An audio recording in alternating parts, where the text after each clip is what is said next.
स्पर्श स्पर्श कर सकते हैं। तो बच्चों भाववाचक संज्ञा क्या होती है? जिनको हम देख नहीं सकते हैं, स्पर्श नहीं कर सकते, हम उनको सिर्फ महसूस कर सकते हैं।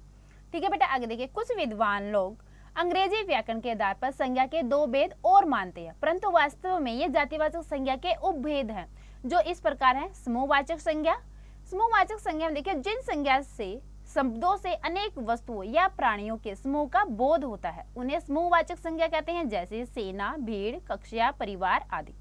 द्रव्यवाचक संज्ञा। जिन संज्ञा शब्दों से द्रव्य पदार्थ, धातु आदि का बोध होता है, उन्हें द्रव्यवाचक संज्ञा कहते हैं, जैसे मिट्टी, सोना, चांदी, लोहा, पानी आदि। तो जातिवाचक संज्ञा का व्यक्तिवाचक संज्ञा के रूप में प्रयोग कैसे करते हैं? देखिए, जब कोई जातिवाचक संज्ञा किसी विशेष व्यक्ति के लिए प्रयुक्त हो, तब वह जातिवाचक संज्ञा होते हुए भी व्यक्तिवाचक संज्ञा बन जाती है। जैसे पंडित जी देश के लिए कई बार जेल गए, गांधी जी ने देश के लिए अपना तन मन धन लगा दिया।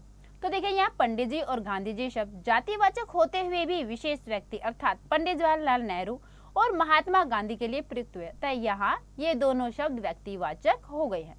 जब कभी भाववाचक शब्द बहुवचन में प्रयुक्त होते हैं, तब वे जातिवाचक संज्ञा बन जाते हैं, जैसे बुराइयों से बचो, हमारी दूरियां बढ़ती जा रही हैं। ठीक है बेटा, अब हम पढ़ते हैं कुछ भाववाचक संज्ञाएं बनाना। भाववाचक संज्ञाएं जातिवाचक संज्ञा से, सर्वनाम से, विशेषण से, क्रिया से और अव्यय शब्दों से बनाई जाती है। ठीक है, किससे बनाई जाती है भाववाचक संज्ञाएं? जातिवाचक संज्ञा से, सर्वनाम से, विशेषण से, क्रिया से और अव्यय से। तो देखिए किस प्रकार बनाते हैं हम। पहले पढ़ते हैं हम जातिवाचक संज्ञा से। जातिवाचक भाववाचक। जातिवाचक भाववाचक देखिए, बच्चा बचपन, भूखा भूख, पंडित पांडित्य, युवक यौवन, भार भारीपन, बूढ़ा बुढ़ापा, मानव मानवता, सेवक सेवा, शिशु शैशव, सुंदर सुंदरता, बाल बालपन, लड़का लड़कपन, भला भलाई, माता मातृत्व, क्षत्रिय क्षत्रित्व, उदास उदासी। अब आगे पढ़ते हैं हम बेटा सर्वनाम से। तो देखिए, सर्वनाम में सर्वनाम भाववाचक। पहला सर्व, सर्वस्व, अहम अहंकार, निज निजता, सव सवतव, पराया परायापन, अपना अपनापन, मम ममतव ममता, आप आपा। विशेषण से है, देखिए विशेषण भाववाचक। सफल सफलता, एक एकता, कम कमी, पागल पागलपन, अच्छा अच्छाई, सरल सरलता, हरा हरियाली, मीठा मिठास, गर्म गर्मी, सुंदर सुंदरता, कंजूस कंजूसी, निर्बल निर्बलता, चतुर चतुरता, वाचाल वाचालता, कमजोर कमजोरी, मोटा मोटापा। क्रिया से देखिए, क्रिया भाववाचक। गाना गान, चढ़ना चढ़ाई, पढ़ना पढ़ाई, उड़ना उड़ान, झुकना झुकाव, चलना चाल, दबाना दबाव, हंसना हंसी, कूदना कूद, खेलना खेल, दौड़ना दौड़, थकना थकावट, सीना सिलाई, लिखना लिखाई लिखावट। अब हम पढ़ते बेटा अव्यय से। देखिए, तेज तेजी, निकट निकटता, मना मनाही, समीप समीपता सामीप्य, नीचे नीचाई, भीतर भीतरी, जल्द जल्दबाजी, दूर दूरी, सहज सहजता, शीघ्र शीघ्रता। अब हम पढ़ते हैं संज्ञा में विकार। ठीक है बेटा, देखिए विकार का अर्थ है परिवर्तन या बदलाव। क्या होता है विकार का मतलब? हॉलमार्क हिंदी व्याकरण बुक 7 पाठ 9 वचन। प्यारे बच्चों, कैसे हो सब? सब अच्छे होंगे। तो चलिए आज का हम अपना अध्याय आरंभ करते हैं। आज हम पढ़ेंगे वचन के बारे में। तो बच्चों, आप देखते होंगे अपने आसपास आपको कुछ एक चीजें दिखाई देती है, कुछ एक ही जैसी एक से अधिक चीजें दिखाई देती है। तो जो एक चीज होती है उसको हम क्या बोलते हैं? एक वचन। और जो एक से अधिक होती है उन्हें हम बोलते हैं बहुवचन। तो चलिए पाठ के माध्यम से हम पढ़ते हैं वचन, और एक वचन और बहुवचन का किस प्रकार से हम प्रयोग करते हैं उनके बारे में हम सीखते हैं। वचन, चिड़िया उड़ रही है, चिड़िया उड़ रही हैं। तो चित्रों के नीचे लिखे वाक्यों में चिड़िया शब्द से एक का तथा चिड़िया शब्द से अनेक का पता चलता है, ऐसे ही वचन कहते हैं। अतः शब्द के जिस रूप से एक या अनेक होने का पता चलता है उसे वचन कहते हैं। ठीक है बेटा, वचन के दो भेद होते हैं। कितने भेद होते हैं वचन के? दो भेद होते हैं। हिंदी में वचन के दो भेद होते हैं, एक वचन तथा बहुवचन। एक वचन, जिन संज्ञा शब्दों से केवल एक व्यक्ति, प्राणी अथवा वस्तु का बोध होता है उन्हें एक वचन कहते हैं, जैसे लड़का, लड़की, घोड़ा, पंखा, किताब आदि। बहुवचन, जिन संज्ञा शब्दों से एक से अधिक व्यक्ति, प्राणी अथवा वस्तु का बोध होता है उन्हें बहुवचन कहते हैं, जैसे लड़के, लड़कियां, घोड़े, पंखे, किताबें आदि। वचन की पहचान। वचन की पहचान कैसे करेंगे हम देखिए। वचन की पहचान हम दो प्रकार से कर सकते हैं, संज्ञा या सर्वनाम शब्दों के द्वारा। देखिए संज्ञा या सर्वनाम शब्दों द्वारा। वाक्य में प्रयुक्त संज्ञा सर्वनाम शब्दों द्वारा वचन के एक वचन और बहुवचन होने का बोध होता है। जैसे देखिए एक वचन है और बहुवचन, देखो लड़का खेल रहा है, लड़के खेल रहे हैं, मैं विद्यालय जा रहा हूँ, हम विद्यालय जा रहे हैं। ठीक है बेटा। अब है हम करेंगे क्रिया शब्दों से। क्रिया शब्दों से देखिए कभी कभी वाक्यों में प्रयुक्त संज्ञा सर्वनाम शब्दों द्वारा वचन की पहचान करना कठिन होता है।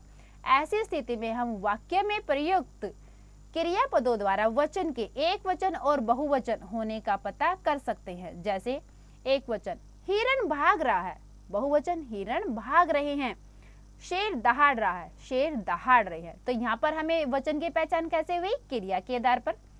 ठीक है बेटा। अब देखिए यह भी जानिए आदर या सम्मान का भाव प्रकट करने के लिए एक वचन शब्द का बहुवचन में प्रयोग किया जाता है। जैसे गांधी जी सदा सत्य बोलते थे, पिताजी कल दिल्ली जा रहे हैं। ये एक वचन है, लेकिन हमने यहाँ पर आदर के भाव को स्पष्ट किया तो इनको हमने बहुवचन में प्रयोग किया। बड़प्पन दर्शाने के लिए कुछ लोग वह के स्थान पर वे तथा मैं के स्थान पर हम का प्रयोग करते। जैसे आज चाचा जी आए तो वे बहुत खुश दिखाई दे रहे थे। मैनेजर ने चपरासी से कहा, तुमने हमसे पूछे बिना छुट्टी क्यों कर ली? ठीक है, तो यहाँ पे बड़प्पन दिखाने के लिए बहुवचन का प्रयोग किया गया। आगे देखिए व्यक्तिवाचक, भाववाचक और द्रव्यवाचक संज्ञाएं सदैव एक वचन में ही प्रयोग की जाती हैं। जैसे पाप से घृणा करो, पापी से नहीं। विराट कोहली अच्छा क्रिकेट खिलाड़ी है। तो बेटा व्यक्तिवाचक, भाववाचक और द्रव्यवाचक संज्ञाएं हमेशा एक वचन में ही प्रयोग की जाएंगे।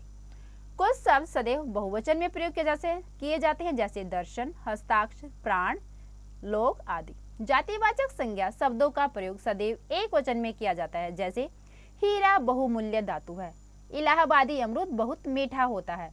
आगे देखिए दल, गण, वृंद, वर्ग आदि लगाकर बने शब्द एक से अधिक के लिए प्रयोग किए जाते हैं, किंतु वाक्यों में इनका प्रयोग एक वचन की तरह ही होता है। जैसे पुलिस दल ने चोरों को पकड़ लिया, स्त्री वर्ग आज पुरुषों से पीछे नहीं है।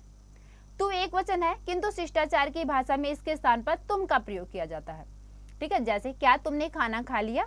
मित्र, काश तुमने मेरा कहा मान लिया होता। तो यहाँ पर तू को तुम क्यों बनाया गया? शिष्टाचार की भावना को ध्यान में रखते हुए। अब हम पढ़ेंगे वचन परिवर्तन। तो देखिए एक वचन को बहुवचन में तथा बहुवचन को एक वचन में बदलना वचन परिवर्तन कहलाता है।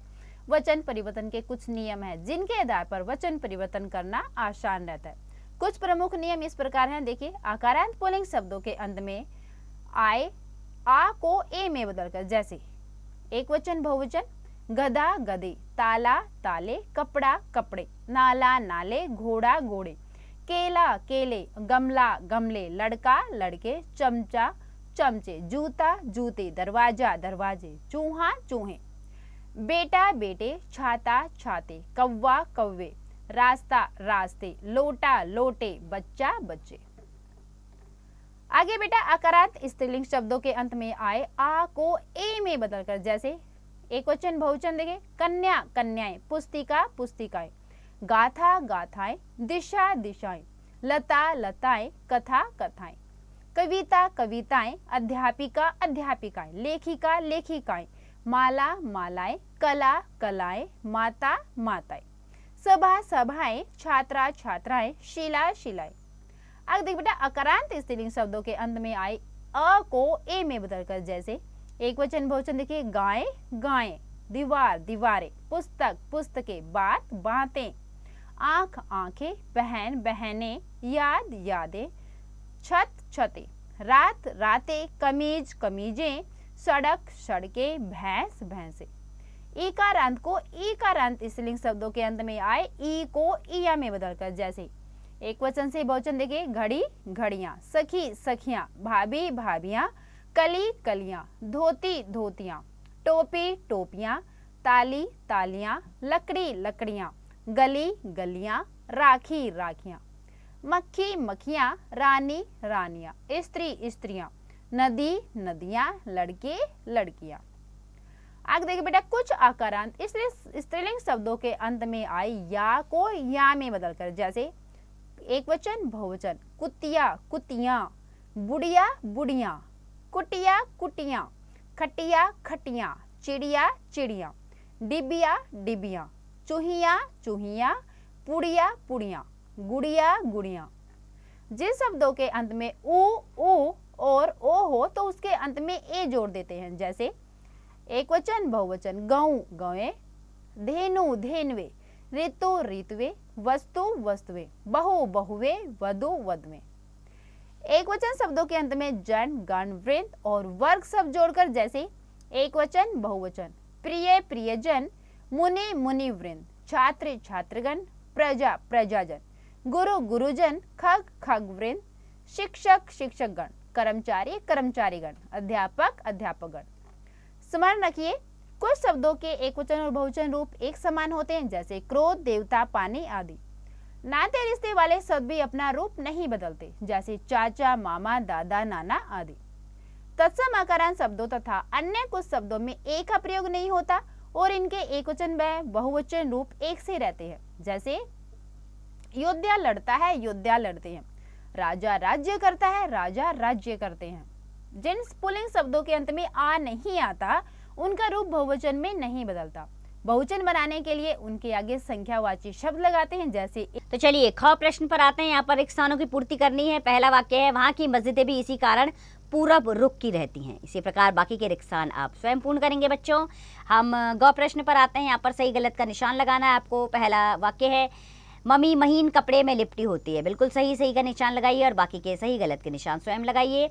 घ, यहाँ पर एक पाठांश दिया गया है, अर्थात पाठ का अंश। आपने इसको 2-3 बार बहुत ध्यान से पढ़ना है। उसके बाद इससे संबंधित 4 प्रश्न आपके सामने हैं और ये चारों प्रश्नों के उत्तर आपने स्वयं देने हैं पाठांश के अंदर से ही ढूंढकर। ड, निम्नलिखित प्रश्नों के उत्तर दीजिए। तो बच्चों अगला प्रश्न है कि लेखक ने केरो के अजायब घर में कौन सी वस्तुएं देखी। तो लेखक ने केरो के अजायब घर में बहुत सी वस्तुएं देखी, जैसे कि वहाँ के पिरामिडों की खुदाई से निकली चीज़ें अभी भी सुरक्षित हैं। अजायब घर बहुत सुंदर है। मिस्र के बड़े नामी और प्रतापी बादशाहों के शव, जिन्हें मम्मी कहते हैं, वो पिरामिडों में निकले हैं। उनका चेहरा और हाथ पैर ज्यों के त्यों हैं। वह जिस कपड़े में लपेट कर गाड़े गए हैं वह कपड़ा अभी भी वैसा ही लुपटा हुआ है। कपड़ा बहुत महीन है।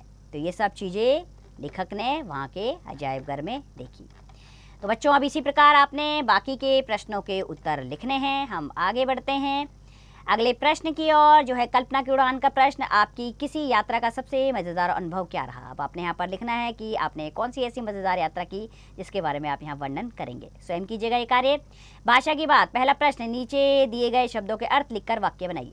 कौतूहल, कौतूहल यानी जिज्ञासा। तो विदेशों में कई चीज़ें देखकर मन में बहुत कौतूहल होता है। इसी प्रकार बाकी के शब्दों के वाक्य प्रयोग स्वयं करेंगे बच्चों। ख, नीचे दिए गए शब्द समूह के लिए एक शब्द लिखिए। जो दूसरे देश में रहता हो उसे क्या कहते हैं, विदेशी। इसी प्रकार बाकी के भी एक शब्द आप स्वयं लिखिएगा। ग, सर्वनाम के 6 भेद होते हैं, आप जानते हैं। पुरुषवाचक, निश्चयवाचक, अनिश्चयवाचक, संबंधवाचक, प्रश्नवाचक और निजवाचक सर्वनाम। ठीक है। अब यहाँ पर प्रश्न आपके सामने आ रहा है कि नीचे लिखे वाक्यों में पुरुषवाचक सर्वनाम शब्दों को रेखांकित करके उनका भेद लिखिए। मैं दिल्ली जाऊंगा, तो मैं क्या है, इसमें पुरुषवाचक सर्वनाम है। मैं अपने लिए आया हूँ, तो मैं अपने लिए इसमें आया है, तो मैं उत्तम पुरुष होता है, तो यहाँ उत्तम पुरुषवाचक सर्वनाम है।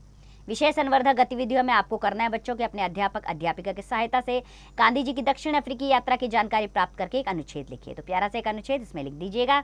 अपने माता पिता के साथ किसी पहाड़ी स्थल की यात्रा करके अपने अनुभव लिखिए।